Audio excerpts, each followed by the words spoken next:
You studied in Saskatchewan. You graduated. You are working here right now. And you are wondering, can I actually stay permanently? The answer is yes. And the SINP Student Category might be your fastest path to get there. But the rules changed in 2026. And most people do not know that. Stay with me for the next 7 minutes. I will break down exactly who qualifies, what you need, and what mistakes to avoid. Let us start with the basics. SINP stands for Saskatchewan Immigrant Nominee Program. It is Saskatchewan's own pathway to permanent residence. The student category is specifically for people who've studied in Saskatchewan, graduated, and are now working here. Here's how it works in 4 steps. First, you graduate from a Saskatchewan institution. Second, you find a job in Saskatchewan related to your field of study. Third, the province of Saskatchewan nominates you. Fourth, you apply to the federal government for permanent residence. The provincial nomination is your ticket. It makes your PR application much stronger and much faster. Now let us talk about who actually qualifies. There are 5 requirements. You must meet all of them. Number 1, you must have graduated from a Saskatchewan designated learning institution. That means schools like Saskatchewan Polytechnic, University of Saskatchewan, or University of Regina. It must be a Saskatchewan institution, not a school in another province. This is a hard requirement with no exceptions. Number 2, you must be living and working in Saskatchewan right now. Working remotely from another province does not count. Number 3, your job must be related to your field of study.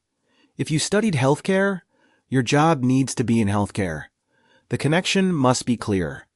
Number 4, you need at least 6 months of paid work experience in Saskatchewan. That is 780 hours of paid employment. Here is something important. If you worked on your study permit during school, and that work was related to your field of study, that experience counts toward your 780 hours. This means if you graduated and you have already completed 780 hours of related paid work, you may be eligible to apply right away, as long as you have a qualifying job offer. Now, here is the big change that most people are missing in 2026. If you studied in Ontario, British Columbia, Alberta, or any other province outside Saskatchewan, and then moved to Saskatchewan to work, you do not qualify for the student category anymore. This is a hard rule. There are no exceptions. Only graduates of Saskatchewan institutions are eligible. If that is not you, this category is not for you. Here is something that can work strongly in your favor. In 2026, the SINP reserved 750 nomination spots specifically for Saskatchewan graduates working in priority sectors.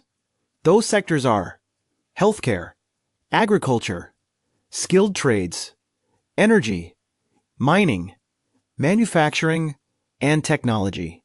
If your job is outside these sectors, you are still eligible, but you will need to apply during scheduled intake windows. Those windows open in January, March, May, July, September, and November. Let us talk about what you need to apply. Number 1, proof of graduation. Your official transcript or diploma from a Saskatchewan institution. Number 2, a valid work permit. Your post-graduation work permit, other type of work permits, are not eligible. Number 3, proof of work experience. Pay stubs, a T4, or an employment letter confirming at least 780 hours of paid work in Saskatchewan. Number 4, a job offer letter, permanent, full-time, from a Saskatchewan employer in your field of study. Number 5, employer position assessment. This is critical. Before you can even submit your application, your employer must first apply to the SINP for what is called an Employer Position Assessment, or EPA. The SINP reviews the EPA and must approve it before your application can move forward. Make sure your employer is aware of this step and is willing to complete it. Number 6, proof of Saskatchewan residence. A lease agreement, utility bills, or similar documents showing you live in the province. Also, Saskatchewan driver's license and health card are a must and required to prove your intent to reside here. Before you even accept a job offer, there is one more thing you must check. Not every employer in Saskatchewan is registered with the SINP. Your employer must have what is called a certificate of registration with the SINP. Without it, they cannot submit an EPA, and you cannot apply. So before you commit to a job, ask your employer directly. Are you registered with the SINP?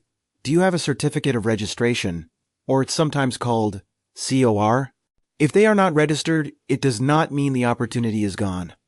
But they will need to register with the SINP first before the process can move forward. This step can take time, so check early. Now let us talk about 3 mistakes that cause instant rejections. Mistake number 1. Thinking your post-graduation work permit alone qualifies you. It does not. Having a PGWP means you can work in Canada, but you still need to have graduated from a Saskatchewan institution. Mistake number 2. Applying before your employer gets their EPA approved. Your employer must submit the employer position assessment first. The SINP must approve it. Only after that can you submit your own application. Mistake number 3. Your job is not related to your field of study. Even if you have a great job in Saskatchewan, if the work does not connect to what you studied, you will not meet the requirements. So, let us recap quickly. To qualify for the SINP Student Category in 2026, you must have graduated from a Saskatchewan institution. You must be living and working in Saskatchewan. Your job must be related to your field of study. You need 6 months of paid Saskatchewan work experience. That work can include time worked on your study permit if it was related to your field. You need a permanent full-time job offer in NOC TEER 0 to 3. And your employer must be registered with the SINP and have their EPA approved before you apply. If you check all of those boxes, the SINP Student Category is one of the strongest PR pathways available to you right now. If this video helped you, please like it. It helps this channel reach more people who need this information. Subscribe to Canada Clarity for more straightforward Canadian immigration content. And if you have questions, drop them in the comments. I read every single one. See you in the next video.